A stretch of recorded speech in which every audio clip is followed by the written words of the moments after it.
would like to inform everyone that our beloved colleague, mentor, friend, Senate President Juan Ponce Enrile has joined our creator this afternoon, just a few minutes ago.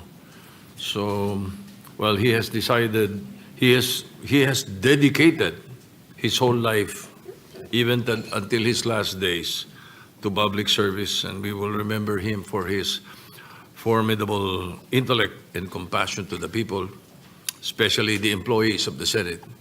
So as we mourn his passing, we find comfort in knowing that the legacy of Manong Johnny will always live on, etched within the walls of this institution that he loved, and his service to the nation will be forever etched in the hearts of many Filipino. And Majority Leader, what is the tradition? Mr. President, I also wish to express my sincere condolences to the Enrile family. I had the opportunity to be his majority floor leader in the 14th Congress. And so we could never forget his tireless efforts to always keep the image of the Senate at the level of statesmen and women.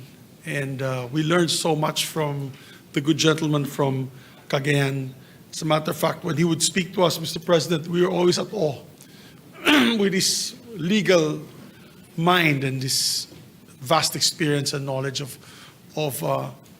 law and most of the statutes that we would be discussing on the floor. As a matter of fact, I could fondly remember him saying that whenever we discussed an old law, sabi niya, alam ko yun kasi I was a co-author of that law in 1970s or 60s.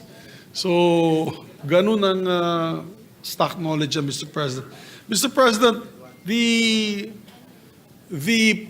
traditions, and historical tradition of the Senate is if our colleague passes away, particularly this time it's a former Senate President, we usually adjourn session and then resume the following day to give honor to our colleague who led the Senate for many years and well loved by our staff and members of the Secretariat. So that's the tradition, Mr. President.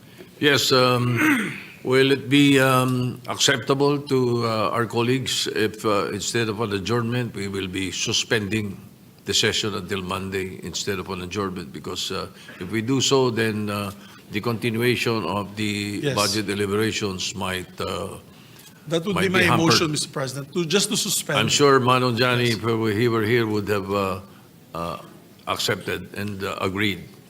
Knowing him, Mr. President, he probably is here with us today. Because I'm sure one thing that he's fond of in these memories is the memories of being in this August chamber, Mr. President.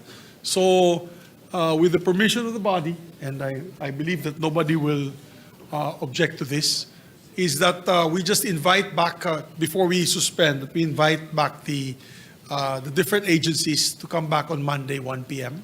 Yes, the continuation of this, the agencies concerned will be on Monday at 1 p.m. That's All correct, right? Your Honor. Is that, so you are putting it into a Yes, motion? I'm putting it to a motion, Mr. President. I move to suspend session until Monday, November 17, 2025. I so move, Mr. All right, following tradition, the Senate is hereby, At 1 the o'clock, Mr. session President. of the session is hereby suspended until 1 o'clock in the afternoon of Monday, November 17, 2025.